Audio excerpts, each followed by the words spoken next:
Big Pharma is not popular, and people want the opportunity to be able to sue Big Pharma.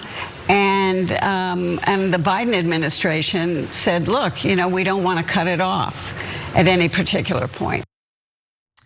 The Supreme Court has made a ruling that impacts the Sackler family, Purdue Pharma, and the victims of the opioid epidemic. And to be quite frank with you all, I'm not entirely sure how I feel about this decision. So let's get into the nitty-gritty. What is this all about? Well, the Supreme Court decided to block Purdue Pharma's opioid settlement over issues involving the Sackler family's ability to evade future lawsuits as part of that settlement. Now, the deal allowed the Sacklers, which owned Purdue Pharma but are no longer involved with Purdue Pharma at all, to pay $6 billion total that could be used to settle opioid-related claims. Now, some portion of that, about $2 billion, was meant to fund treatment programs. The rest was supposed to go to the victims of the opioid epidemic, but only in return for a complete release from any liability in future lawsuits.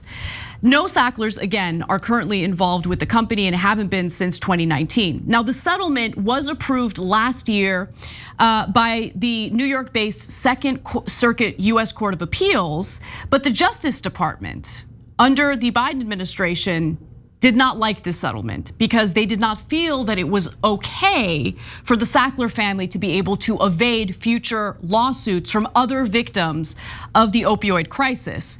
So the Justice Department was against the settlement, so they pursued efforts to do away with the settlement.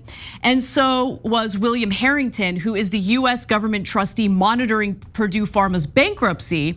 So this SCOTUS decision is a win for the Biden administration. With that in mind, let's actually hear more about how this is a win and what this means as it pertains to the victims of the opioid crisis and the end of this settlement.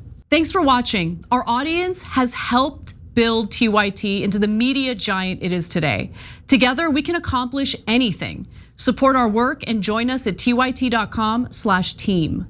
They also entered into bankruptcy. And as part of a bankruptcy agreement, Purdue Pharma agreed to give up $4-point-something billion to go to treatment. But they also got a benefit in that agreement, which is that future claims, future lawsuits against them were exterminated, were extinguished in advance. And part of the agreement that the bankruptcy court agreed to is, okay, you're gonna give up all this money, but future people cannot sue you for this.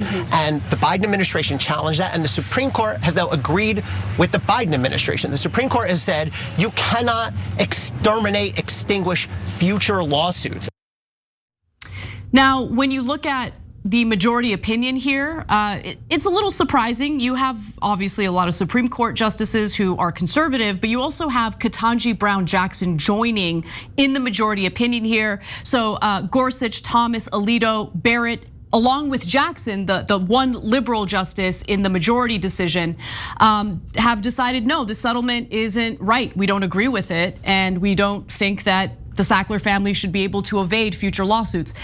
And honestly, I personally do find it problematic that the Sackler family, as part of that settlement, which has now been struck down, would be able to evade future settlements. However, now that this settlement has basically been dismantled by the Supreme Court, the victims of the opioid crisis that were gonna get some money as part of this settlement have to go back to the drawing board. Yeah, this one is really complicated, guys. It's not an easy case at all. That's why this is a very rare one that didn't go just on political ideology lines. So the two other liberal justices ruled with two conservative justices, including Kavanaugh. And Kavanaugh said, look, now these people who are gonna get a lot of money aren't gonna get it. And that's a real injustice for them, and there's validity to that too. Yeah. So I'll tell you where I come out on it in a second, but I want you to understand both sides, because Kavanaugh and the other two liberal justices and the conservative, they are saying, look, guys, now the number is going to be lower because the number was higher because they were getting rid of all of the claims against them. Now, if they're not getting rid of all the claims, they're gonna save some of the money for future claims. And they're gonna say this is a lower number of people that is gonna get adjudicated over the long run. So very likely they're gonna get a lower number than they would have gotten before, okay?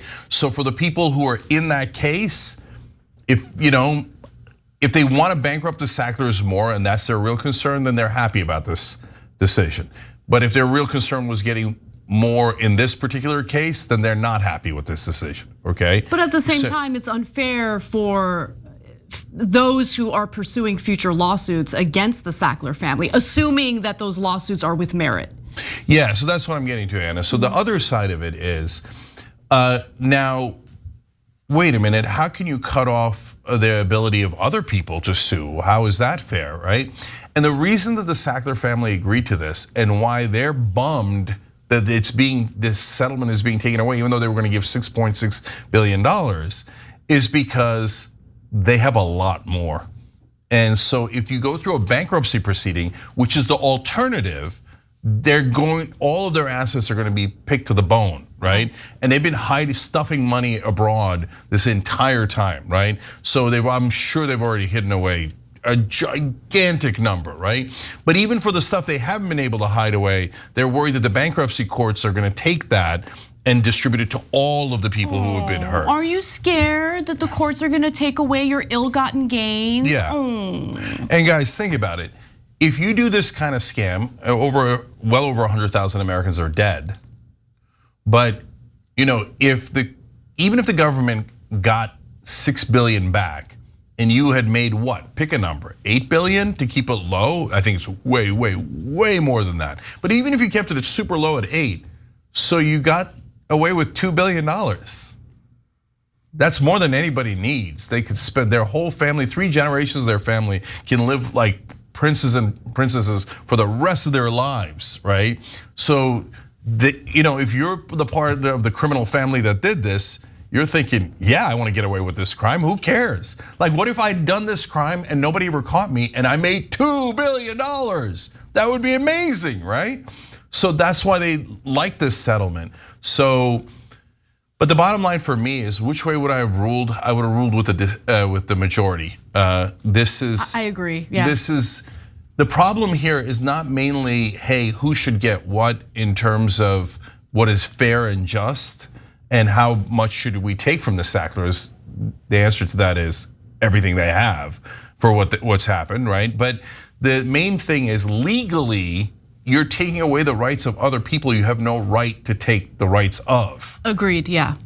Yeah, and I agree that this was a difficult case, which is why it's difficult to side one way or another, but I think ultimately the court's ruling here was the correct decision. I do not feel comfortable with the Sackler family being able to evade future lawsuits for the horrible, horrible acts that they committed, which destroyed entire cities, destroyed families, absolute disaster. Thanks for watching. If you become a member, you get to watch all this ad-free, except for, of course, this ad. Still, hit the join button below.